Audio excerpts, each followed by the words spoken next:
hold on. Fuck it, you're good. What's up, everybody? Welcome to one of the first and hopefully not the last Legends of Albadyn developers video conference. I'm Jacob Snow. This is my buddy Shalzir, and Hello. we are going to be discussing some major changes that hit Albadyn this December. Uh, Kind of put a little sneaky on you with our state of the game. I said I was going to be taking a little bit of time off, and lo and behold, I've done more this month than I've done any month this year, except maybe August. Maybe August. That's still a pretty crazy month change wise, I will say. That's true. We're going to be announcing something that's going to be going live within the next couple of days. After I've had some time to work on it, perfect it. It's going to be Finalizing. awesome. And we're also going to be discussing a couple of changes and some new content that already went live. It's going to be super cool. Fun. We hope you enjoy it. So, first off, what we're going to be discussing is the item rework that went live on the 6th. Yeah. We pretty much went through the entire items shop and just did sweeping changes to some stuff. All the items that you know and love are still present, although the mythic Mhm. items were cycled because it was time. We cycle the mythic items every 3 months. Yeah. The main addition to the new item shop is the addition of keywords. Uh, Ta-da. yeah. Keywords were implemented to make knowing what your weapons and armor and everything do a little more A lot simple. simpler to say. Um, so a good example of this is True Strike. You'll see that keyword a lot, especially on ranged weapons, unless they're the base ranged weapon.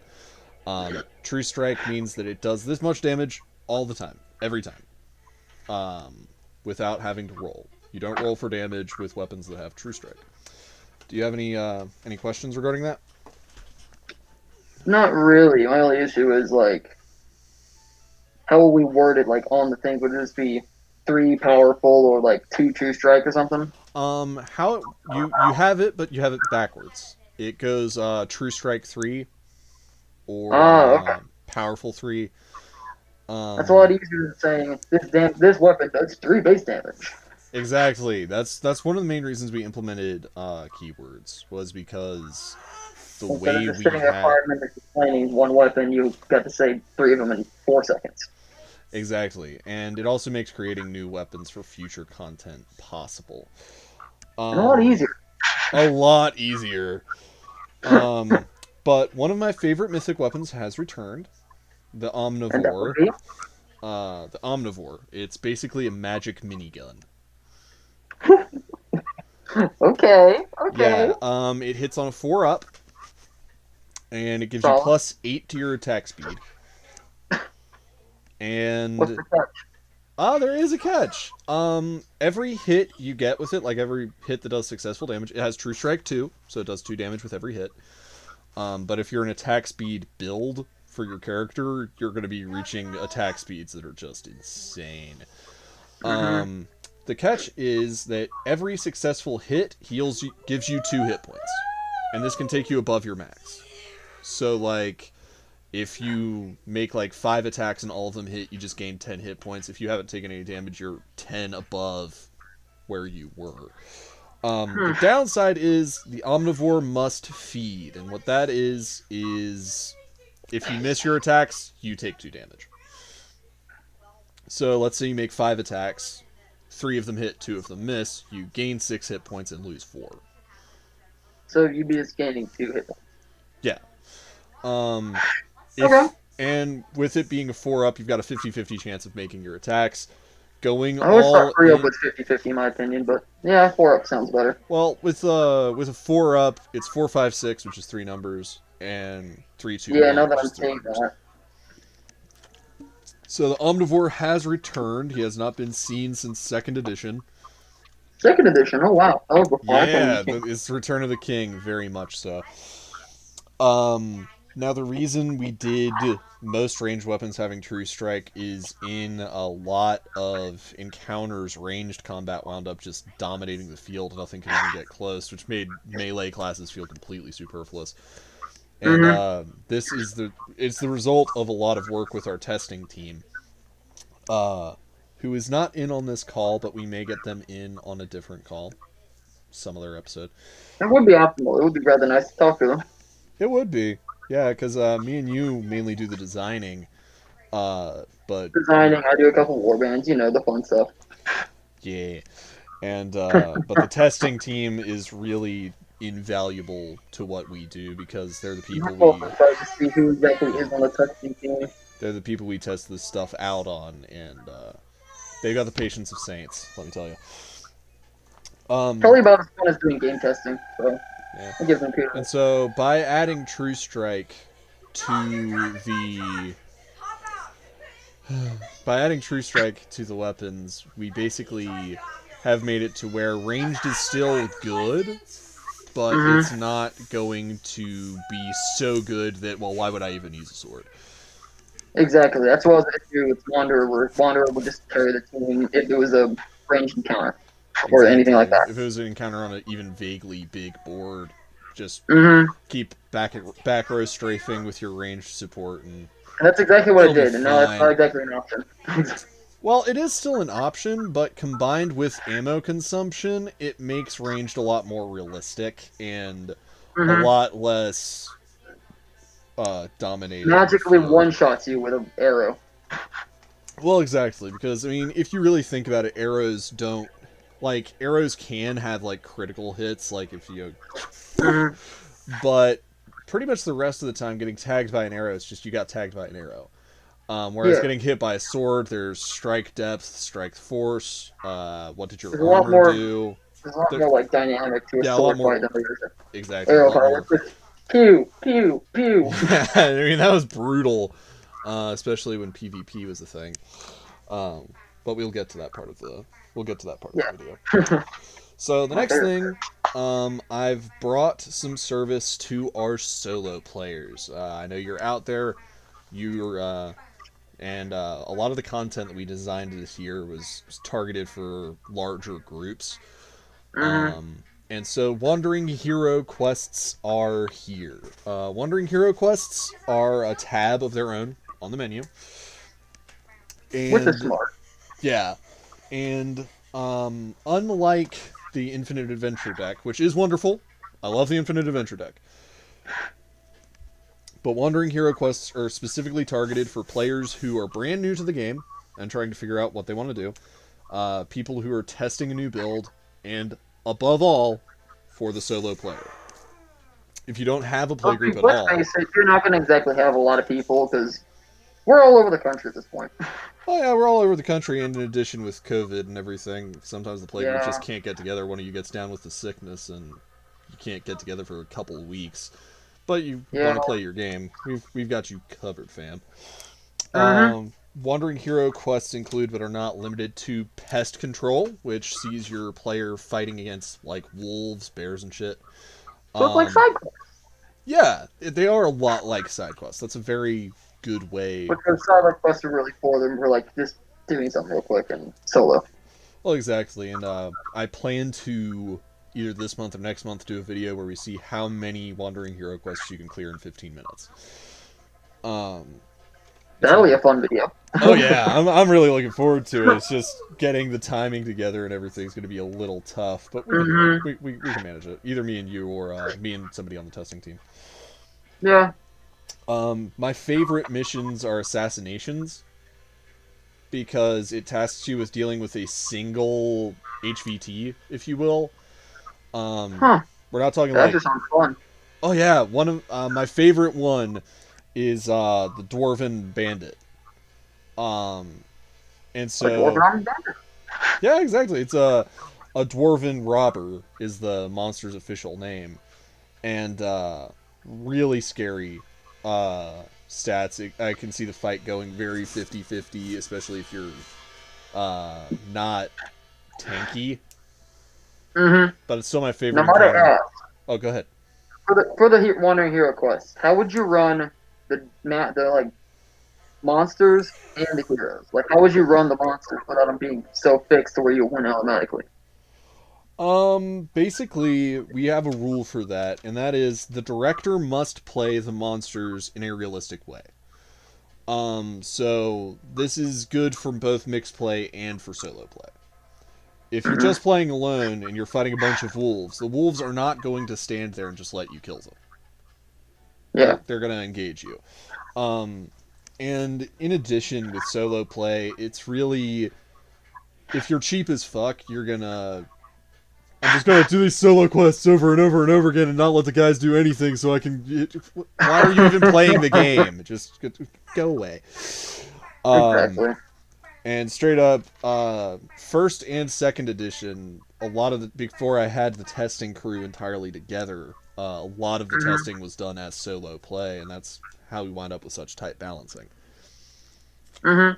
Is because if I, the designer, cannot defeat this alone, it needs work. We got a problem.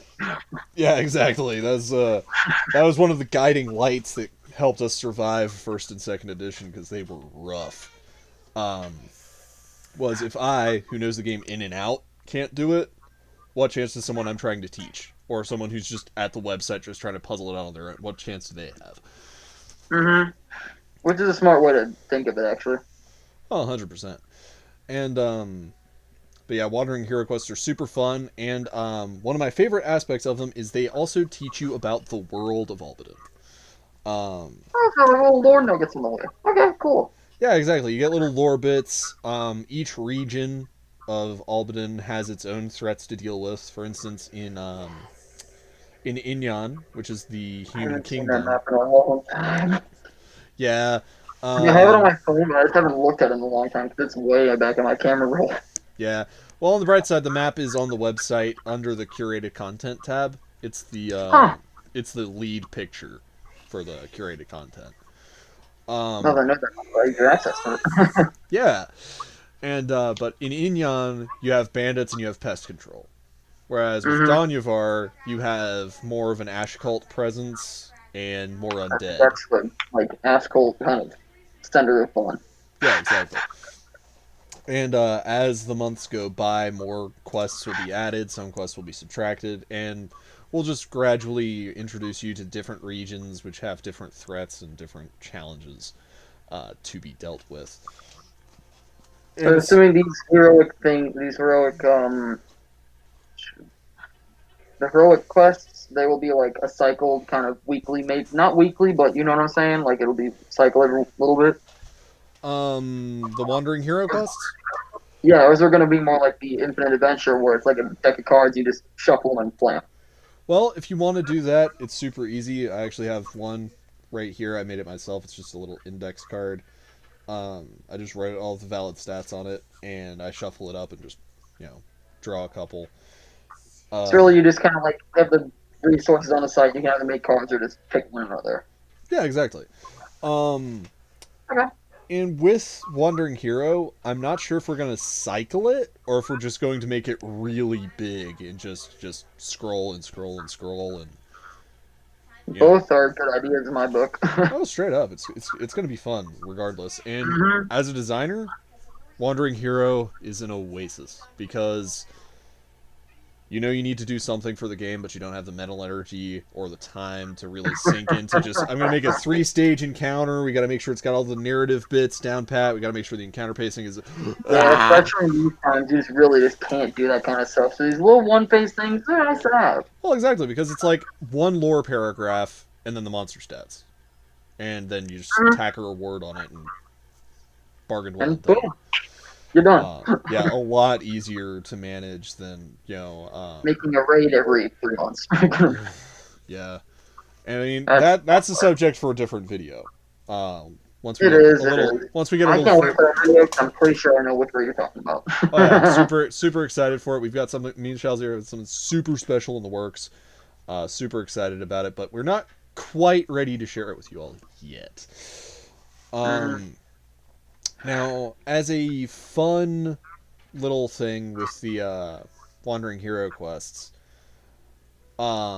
it is also a really great way for a solo player to level up their character. Because unlike the infinite adventure cards, you get power for each wandering hero quest you complete. I was gonna ask, how much reward does that drop? Like, how much gold and how much power does it drop?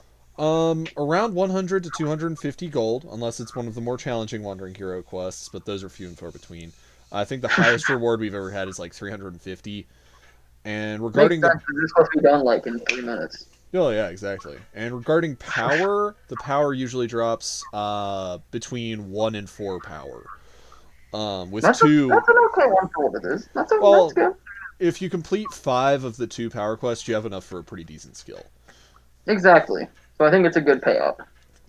Exactly, and it spares more limited play groups from having to dive into the curated content tab and go, my only options here are this quest, which I'm not sure I'm ready for, a torment dungeon, which is a horrible idea, Oh no, it's a and, great idea. Don't listen to him. It's a great idea. well, it is if you're after a challenge. Torment dungeons are not to be taken lightly. It is the most difficult content we have ever created. You better off That's just playing released. That's released. We have some other brutalities in store. It's gonna be fun. Might I ask? I haven't checked in a while. Which torment dungeons are out at the moment? If you cycle them, The torment dungeons that are currently out are the first one that we got made. which was the warden? Yes. And the war. What is that one called? The Warbringer, the Ashen Warbringer. Um, Okay, so the giant bandit man and the ass cult. Okay. yeah, you're dealing with another problem in the Disputed Lands. The Ashen War Master is a beast. He's That's the one oh accompanied. that's the one that get permadeath, right? Yeah, it's the only Legends of Albadyn encounter in which you can actually permanently lose a character. Um, That's why I don't want to do it. You're smart because the Warbringer is accompanied by 6 Ashen Dreadlords, and they all have access to 3 or 4 spells. So it is There's some high brutal. tier characters, but I'm not ready for that. Well, Torment dungeons are intended for larger play groups that are Exactly. stagnating. Um, like, yeah, we already did all of the other curated content. What do we do this weekend? And you have that one friend. Let's do a torment dungeon. Yeah, we have those as well. We all know the type. So now we're going to get into the big reveal part of the video. And we are going to finally, after close to 2 years of work, be unveiling the guild system. Yes, similar to the clans system used in other games, the guild system provides your playgroup with a sense of progression, as well as another Return of the King moment, bringing back player versus player. Yes. Player versus player is coming back in the form of Guild Wars. Limited time, not limited time, encounters between 2 guilds in which your custom built warband, that's right, you have control over the troops that are in your Ooh, warband, um, interesting. go against another guild for a shot at renown, which is how you level up your guild, and either gold or stealing an item from one of the defeated enemy players. How will these play out? Because this sounds interesting. I'm just not sure how it'll actually like play out guild versus guild. Okay. In order to build a guild, and this will be in the tab, so you don't have to go, oh man, now I gotta pull up the You video. don't How have do to I? rewatch the Ah! video 50 times. Yeah, you're not gonna have to pull up the video a million times to figure out what on earth how on earth this works. To create a guild, you need 3 things: a guild name, 6 characters. They don't have to be 6 players. It can be 1 person with 6 characters, 2 people with 3 characters, 5 and 1, whatever split. And 5,000 gold because you have to register it with the kingdom. Mm-hmm. 5,000 gold is not that hard to get. It sounds a lot It's not. harder. I mean, heck, if you go to the seasonal event tab, you can get 10,000 gold right now. Oh, Because that's great. I need to happy go craft holidays. And that. and so once you've created your guild, for instance, let's say that Josh Malaka wants to make a guild, and he elects to create the Danyan Ironjaws. Um, he creates his guild with his 6 characters, and then they begin doing quests to earn renown to level up their guild. You get renown from defeating guild raids, defeating a tier 5 warband, and participating in guild wars. The renown levels are as follows. There are 3 renown tiers. Tier 1 is from 0 to 100. Tier 2 is from 101 to 200. And Tier 3 is 201 to 300. 300 is the current max renown. I'm guessing there are certain clan perks that come with each renown tier. There are, but unlike in other games, you choose which perk your guild gets.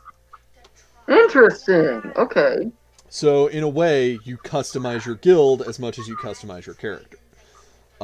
Certain guild types, like for instance, if you're a PvP junkie, you would choose Belligerence, which gives you plus 10 renown for every guild war you win.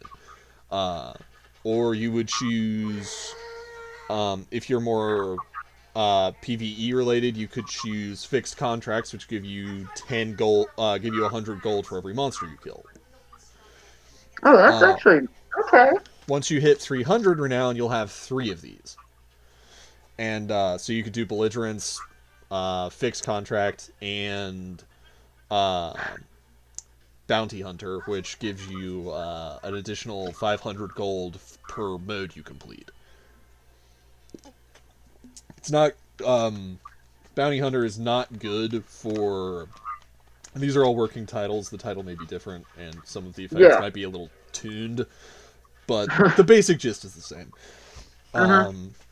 Bounty Hunter is not good for Wandering Hero because Wandering Hero is not a mode, they're encounters. But if you did a raid, an excursion, or a skirmish, that would give you the bonus from that. So, regarding player versus player, how this integrates into the guild system, unlike the faction war, we've learned some hard lessons on this. You're leaving the moral implications solely in the hands of the players. Instead of making it a freedom versus tyranny versus freedom versus oligarchy versus nonsense like the faction war was. Institute versus Brotherhood 2.35. Yeah. Guild wars will... The reason for the outbreak of violence will be solely left to the discretion of the player. You're not going to get... Yeah, exactly. You're not going to get stuck going, well, but my guild supports the Shadow Legion and yours is... Nah. No, you're not stuck with anything. You're so good! Yeah, exactly. It could be something as basic as your guild bad, or it could be you boosted a contract from... Prepare to die. Yeah, that would work too. Or you stole the contract from Baroness Allegrani and we needed the money, so... You die now. Yeah, exactly. The reasons for the conflict are whatever you want them to be. And in addition, you unlock troop tiers for your warbands based on the renown level of your guild. So renown level 1, you have access to tier 1 troops. Renown level 2... Which would be like basic soldiers, like people with crossbows. Yeah. Like longbowman, soldier, tanker, etc. At tier 2, you unlock a little more advanced units, such as assassins, long strikers, etc. And at tier 3, you start getting into the really gonzo stuff, which is where the fun begins. Shield Golem! Yeah, stuff like a Shield Golem or knockoff Citadel. Stuff like that becomes available. Now, an important thing to note about the Warband Builder. This is not going to be like Warhammer or Infinity Neoterra. I was actually going to ask about that. Yeah, any of the other player versus player games. Instead of it being, okay, so this unit is 5 points, this unit is 15 points, this unit is, 8 bajillion. Okay, that's my force. No. There are very strict limits imposed on, you can have like 4 to 5 tier 1, 2 to 3 tier 2, and 1 to 2 tier 3. I'm assuming that's just working numbers. Yeah, those are working numbers. Now, the reason Okay. for this is firstly, as the conscript horde, who you find his name whispered in hushed voices on our contributors tab on the website, the conscript horde proved when we were testing PvP for 2nd edition, a points-based system is very exploitable. Nothing worse than getting bludgeoned to death by 40 conscripts, all wielding a mace. When you've built yours, oh, this is a competitive list. Oh no. Uh, Orcs summarized in 40k. Pretty much. Too much DACA. Um, and so we've learned that lesson, and by allowing guilds to build their own warbands, it enhances the creativity, Dynamic? customization. There's the word I was looking Yeah. for. It increases the customization options available to the players. So if you want to, I'm currently playing a knight. My friend is playing a fighter. We need ranged support. Let's bring a couple archers. Or I'm playing a spellcaster. My friend's playing a physician. Let's bring a couple of tanks, a couple of swordsmen. It allows you to fit something to your needs without it getting Without getting real sorts of bouncing off the wall. exactly. So over the next couple of days, because the guild system is mostly completed, but we have some tweaking, some reworking, and some other stuff to really Fancy stuff. just really fine tune, so it's not that guy's broken. Um, Me and Shalzir are going to be testing it over the next couple of days, just making sure it's really, really spit polished, shiny and new, and ready for you guys to go murder each other over the holiday season. Yeah. So as we start hitting the winding down point, do you have any questions? Apart from stuff just like I want to talk about with you, like quite like that kind of stuff, like numbers and like fixing, tweaking and stuff. I don't really have anything. Well, bring up some numbers. I don't care.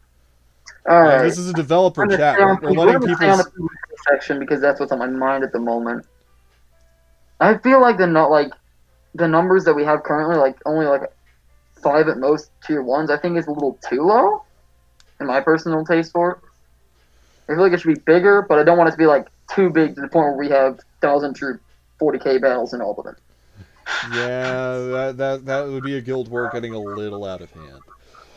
That used to be a guild all out Well, it massacre. could be possible that we could add like escalation tiers, um, to the to the guild war tab itself, which determine the size of the warband, instead of just And having you a can like, fixed oh, it's like value. a small skirmish to like we are fighting for fortresses.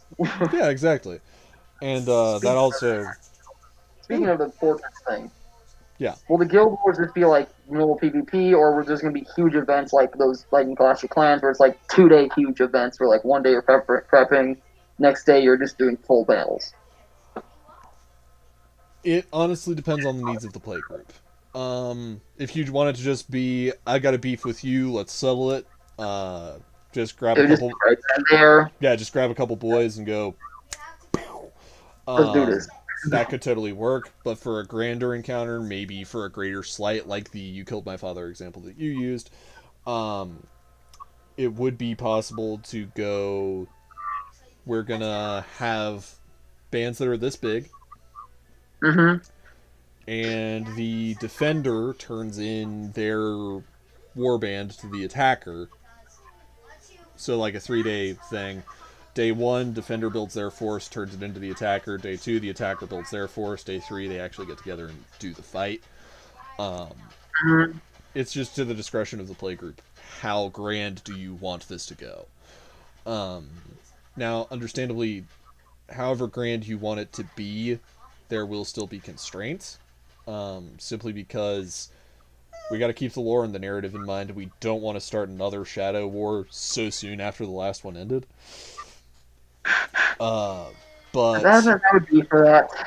huh? As adamant now as I would be for that. Yeah, he would be. But, so, I mean, it's going to be fun, it's going to be awesome, but we've really got to Mhm. dial in that troop number balancing to make sure that it's fun, but not overwhelming. Yeah. Or underwhelming, as case may be. hmm Um, Like, we want it to be like bigger than Skyrim, saying just like this. Here, have 3 AI for your team and go against a dungeon just with filled Imperial troops. well, there is the possibility that guilds would be able to bring a warband with them into certain curated content. Who can say? That would be rather. You're implying something. Always. So, who can say what we've got in store for the future? Regardless, I'm excited for it. Um, I'm right there with you. so that concludes the first of many Legends of Albadyn developer chats. Uh, as in the introduction, I'm Jacob Snow. He is Shalzir. Um, and until next we meet, may your journey continue. And